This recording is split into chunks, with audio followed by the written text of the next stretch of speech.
Hi hello வணக்கம் and welcome back to our YouTube channel exam crack Tamil.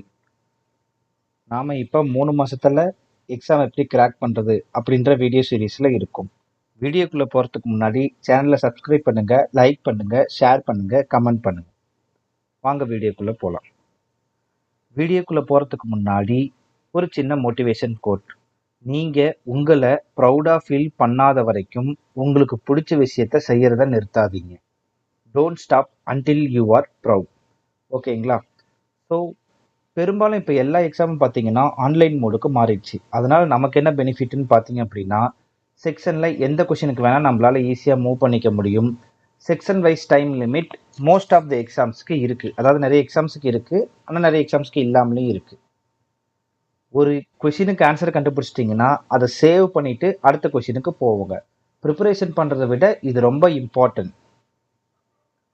Rough work sheet எல்லா exam சென்டர்லையும் கொடுக்குறாங்க. அதனால நாம எடுத்துட்டு போக வேண்டிய அவசியம் கிடையாது. ஸோ ப்ரிப்பரேஷன் வைஸ் பார்க்குறப்ப நாம எந்த டாப்பிக்கையும் விட்டுட்டு படிக்கக்கூடாது. ஏன்னா விட்டுட்டு படிக்கிற டாப்பிக்ல இருந்து கொஷின்ஸ் வந்தால் நம்மளால ஆன்சர் பண்ண முடியாது. மோஸ்ட் ஆஃப் த டைம் நிறைய கொஷின்ஸ் அந்த டாப்பிக்ல இருந்து தான் கேட்கறதுக்கான வாய்ப்புகள் அதிகமாக இருக்கு. இந்தந்த டாபிக் மட்டும் ப்ரிப்பேர் பண்ணால் போதும், இல்லை இந்தந்த செக்ஷன் மட்டும் ப்ரிப்பேர் பண்ணால் போதும் அப்படின்ற செலக்டிவ் ப்ரிப்பரேஷன் மெத்தடாலஜியை ஃபாலோ பண்ணாதீங்க.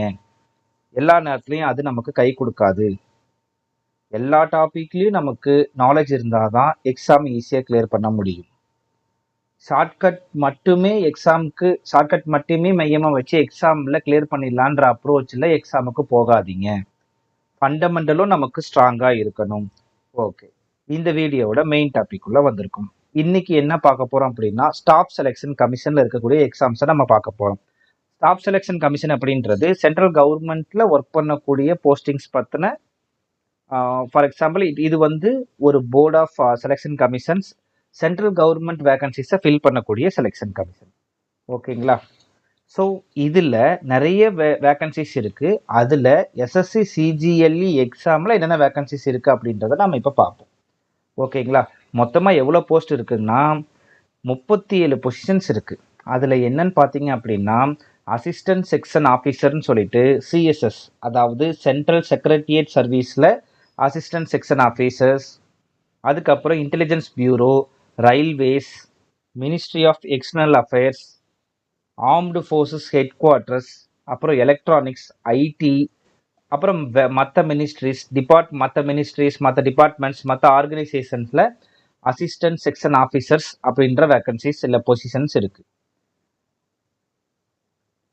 ஆஃபீஸ் அசிஸ்டண்ட்டாக நிறைய மினிஸ்ட்ரிஸ், டிபார்ட்மெண்ட், ஆர்கனைசேஷன்ஸில் அசிஸ்டண்ட் வேக்கன்சிஸ் இருக்குது. ஓகேங்களா? இன்ஸ்பெக்டர் போஸ்ட் பார்த்தீங்க அப்படின்னா excise, income tax, examiner checker, அதுக்கப்புறம் ப்ரிவென்டிவ் ஆஃபீஸர் போஸ்ட்டு, நார்காட்டிக்ஸ், இந்த மாதிரி டிபார்ட்மெண்ட்டில் இன்ஸ்பெக்டர் போஸ்ட் இருக்குது. அசிஸ்டன்ட் என்ஃபோர்ஸ்மெண்ட் ஆஃபீஸர் அப்படின்றது எங்கே இருக்குன்னு பார்த்தீங்கன்னா இடின்னு சொல்லுவாங்க, டைரக்டரேட் ஆஃப் என்ஃபோர்ஸ்மெண்ட். அதுக்கப்புறம் டிபார்ட்மெண்ட் ஆஃப் ரெவென்யூவில் assistant enforcement officers vacancies announce பண்ணுவாங்க. அதுக்கப்புறமா சப் இன்ஸ்பெக்டர் போஸ்ட்டு சிபிஐயில், நார்காட்டிக்ஸில், நேஷ்னல் இன்வெஸ்டிகேட் ஏஜென்சியில் அனௌன்ஸ் பண்ணுவாங்க. ஓகேங்களா? அதுக்கப்புறம் சப் இன்ஸ்பெக்டர் இல்லைன்னா ஜூனியர் இன்டெலிஜென்ஸ் ஆஃபீஸர் அப்படின்னு சொல்லிட்டு நார்காட்டிக்ஸ் பியூரோ, அதாவது நார்காட்டிக்ஸ் டிபார்ட்மெண்ட்டில் மினிஸ்ட்ரி ஆஃப் ஹோம் அஃபேர்ஸ், அதில் வந்து intelligence officer, junior intelligence officer அப்படின்ற போஸ்டிங்ஸை நம்ம அனௌன்ஸ் பண்ணுவாங்க. அதுக்கப்புறம் டிவிஷனல் அக்கௌண்டன்ட் அப்படின்ற பொசிஷன்ஸ் இருக்குது. ஓகேங்களா? நெக்ஸ்ட் பார்த்தீங்க அப்படின்னா junior statistical officer, statistical investigator grade 2, அதாவது ஹோம் அஃபேர்ஸில் அந்த போஸ்டிங் இருக்குது. அதுக்கப்புறம் ஆஃபீஸ் சூப்பரிண்டென்டென்ட் போலீஸ் வந்து பொசிஷன் வந்து central board of direct taxes, இதில் சூப்பரிண்டென்டென்ட் போஸ்ட் இருக்குது. ஓகேங்களா? அதுக்கப்புறம் ஆடிட்டர் பொசிஷன், அக்கௌண்டன்ட் பொசிஷன், அதுக்கப்புறம் senior secretariat assistant, upper division clerk, இந்த மாதிரி பொசிஷன், அதுக்கப்புறம் டேக்ஸ் அசிஸ்டன்ட், அதில் ministry of senior admin assistant, ministry of external சர்வீஸில், மினிஸ்ட்ரி ஆஃப் எக்ஸ்டர்னல் சர்வீஸ் இல்லை, மிலிட்ரி இன்ஜினியர் சர்வீஸில் சீனியர் அட்மின் அசிஸ்டன்ட் அப்படின்ற பொசிஷன்ஸ் இருக்குது. ஓகேங்களா? அதுக்கப்புறமா எக்ஸிக்யூட்டிவ் அசிஸ்டன்ட் எதில் இருக்குன்னு பார்த்தீங்கன்னா சென்ட்ரல் போர்ட் ஆஃப் இன்டைரக்ட் டாக்ஸஸில் எக்ஸிக்யூட்டிவ் அசிஸ்டன்ட் பொசிஷன்ஸ் இருக்கும். அதுக்கப்புறமா ரிசர்ச் அசிஸ்டன்ட் வந்து நேஷனல் ஹியூமன் ரைட் கமிஷன் அப்படின்ற ஒரு டிபார்ட்மெண்ட்ல இருக்குது. ஓகேங்களா? ஸோ அதுக்கப்புறம் போஸ்டல் டிபார்ட்மெண்ட்ல போஸ்டல் சார்ட்டிங் அசிஸ்டன்ட் அப்படின்ற போஸ்டிங்ஸ்லாம் இதில் வருது. ஓகேங்களா? நெக்ஸ்ட் இப்போ நம்ம எங்கே போகிறோம் அப்படின்னா எஸ்எஸ்சியோட எலிஜிபிலிட்டி கிரிட்டீரியாக்குள்ளே போக போகிறோம். ஸோ எஜுகேஷனல் குவாலிஃபிகேஷன்ஸ் எந்த அளவுக்கு இருக்குன்றது இப்போ நாம் பார்க்க போகிறோம். அடுத்து வரக்கூடிய நோட்டிஃபிகேஷன்ஸ்க்கு ஏற்ற மாதிரி நான் கொடுத்துருக்கேன் 1/8/2026 எந்த அளவுக்கு இருக்கணும்னு. இதுல ஜூனியர் ஸ்டாட்டிஸ்டிக்கல் ஆஃபீஸருக்கு பேச்சுலர் டிகிரி, ஏதாவது ஒரு பேச்சுலர் டிகிரி 60% மார்க்ஸ் மேக்ஸில் 12th மேக்ஸ் படிச்சிருக்கணும். இல்லை அப்படின்னா ஸ்டாட்டிஸ்டிக்ஸை பேஸ் பண்ணி ஏதாவது ஒரு சப்ஜெக்டாவது, எப்படி சொல்லலாம்னா 12th மேக்ஸ் படிச்சிருக்கணும், அட்லீஸ்ட் 60% மார்க் வாங்கியிருக்கணும், ஏதாவது ஒரு பேச்சுலர் டிகிரி முடிச்சிருக்கணும். இல்லை அப்படின்னா ஸ்டாட்டிஸ்டிக்ஸை ஒரு சப்ஜெக்டாக வச்சு நாம் ஒரு பேச்சுலர் டிகிரி முடிச்சிருக்கணும். ஓகேங்களா? நெக்ஸ்ட் பார்த்தீங்க அப்படின்னா ஸ்டாட்டிஸ்டிக்கல் இன்வெஸ்டிகேட்டர் கிரேட் 2 போஸ்ட்டுக்கு என்ன எஜுகேஷன் குவாலிஃபிகேஷன் பார்த்தீங்க அப்படின்னா எல்லா செமஸ்டர்லையுமே ஒரு டிகிரியில் எல்லா செமஸ்டர்லையுமே இப்போ வந்து ஃபார் எக்ஸாம்பிள் பேச்சுலர்ஸ் டிகிரிஸ்னா 3 இயர்ஸில் 6 செமஸ்டர், அதில் ஏதாவது ஒரு சப்ஜெக்ட் ஸ்டாட்டிஸ்டிக்ஸாக இருந்துச்சு அப்படின்னா நீங்கள் ஸ்டாட்டிஸ்டிக்கல் இன்வெஸ்டிகேட்டர் கிரேட் 2 அப்படின்ற போஸ்ட்டுக்கு நீங்கள் எலிஜிபிள். அதாவது ஸ்டாட்டிஸ்டிக்கல் ஆஃபீஸருக்கு இந்த டிகிரி இந்த குவாலிஃபிகேஷன் இருந்தால் மட்டும்தான் அந்த எக்ஸாம் கிளியர் பண்ண முடியும். ரைட்? நெக்ஸ்ட் பார்த்தீங்கன்னா மீதி எல்லா போஸ்ட்டுக்குமே நாம் ஏதாவது ஒரு ரெகனைஸ்டு யூனிவர்சிட்டியில், அதாவது நார்மலாக அண்ணா university, Annamalai university, Bharathidasan university இருக்கு இல்லையா, அந்த மாதிரி ஏதாவது ஒரு ரெகனைஸ்டு யூனிவர்சிட்டியில் நாம் ஒரு பேச்சுலர் டிகிரி முடிச்சிருக்கணும். ஓகேங்களா? அதுக்கப்புறமா ஃபைனல் இயர் ஸ்டூடெண்ட்ஸும் அப்ளை பண்ணலாம். 1/8/2026 அப்ளை பண்ணிட்டா அந்த கட் ஆஃப் வரும்போது நம்ம எல்லாமே கிளியர் பண்ணியிருக்கணும். அதாவது ரிசல்ட்ஸ் வரும்போது நமக்கு அரியர் இருக்கக்கூடாது, டிகிரி கம்பல்சரி கம்ப்ளீட் பண்ணியிருக்கணும். ரைட்? ஏஜ் பார்த்தீங்க அப்படின்னா 18 to 27 சில போஸ்ட்டுக்கு இருக்கும், 20 to 30 சில டிகிரி போஸ்ட்டுக்கு இருக்கும், 18 to 30 சில போஸ்ட்டுக்கு இருக்கும், 18 to 32 சில போஸ்ட்டுக்கு இருக்கும். ஸோ அதை நோட்டிஃபிகேஷனை செக் பண்ணிட்டு அதுக்கு ஏற்ற மாதிரி நீங்கள் அப்ளை பண்ணலாம். அதுக்கப்புறம் ஏஜ் ரிலாக்ஸேஷன் ஓபிசி எஸ்சி எஸ்டிக்கு தனியாக இருக்குது. ரைட்? அது எல்லாமே நோட்டிஃபிகேஷன் செக் பண்ணி அது மூலிமா நாம் ஐடென்டிஃபை பண்ணிக்கலாம். எக்ஸாம் பேட்டர்ன் நெக்ஸ்ட் முக்கியமான பாயிண்ட் என்னன்னா எஸ்எஸ்சி சிஜிஎல்இல என்ன எக்ஸாம் பேட்டர்ன் இருக்குது நம்ம இப்போ பார்க்க போகிறோம். ஓகேங்களா?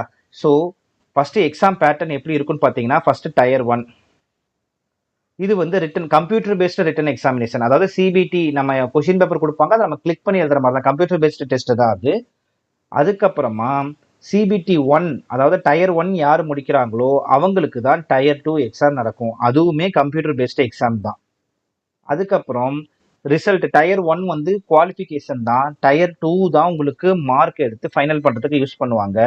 அதுக்கப்புறம் நீங்கள் என்ன பண்ணுவீங்க அப்படின்னா அதில் குவாலிஃபை ஆயிட்டீங்கன்னா போஸ்ட் ப்ரிஃபரன்ஸ், எனக்கு இந்தந்த போஸ்ட் வந்தால் போதும், இந்தந்த போஸ்ட்னு சொல்லிட்டு நம்ம போஸ்ட் ப்ரிஃபரன்ஸ் கொடுக்கணும். அந்தந்த கேண்டிடேட்ஸ் மட்டும்தான் கொடுக்க முடியும். அதுக்கப்புறமா ஃபைனல் ரிசல்ட் வரும். அதுக்கப்புறம் ஃபைனல் ரிசல்ட் வந்ததுக்கப்புறம் நாம டாக்குமெண்ட் வெரிஃபிகேஷனுக்கு போகணும்.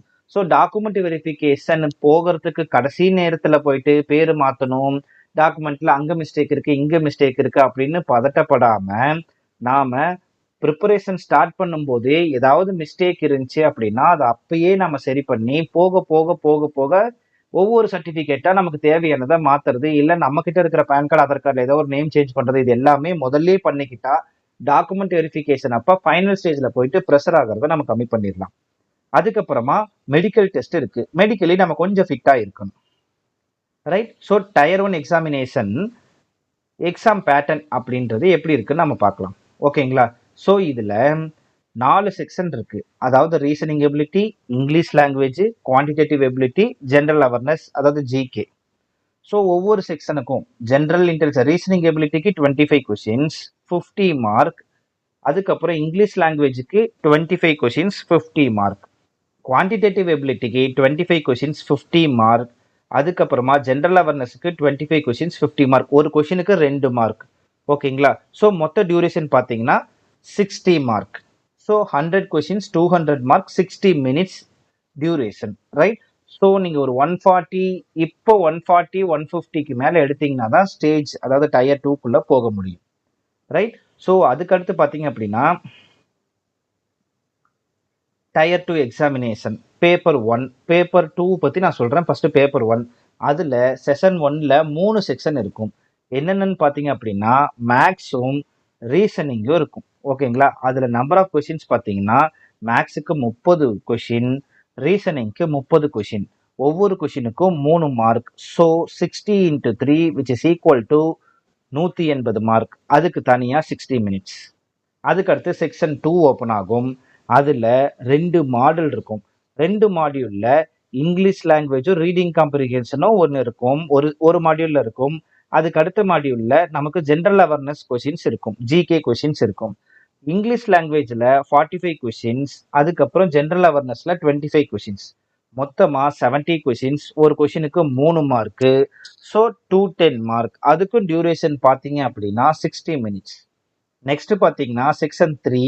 செக்ஷன் 3ல பார்த்தீங்கன்னா ஒரே மாடியூல் தான், கம்ப்யூட்டர் நாலேஜ் மட்டும் 20 கொஷின்ஸ். அதுக்கும் 3 மார்க் தான்.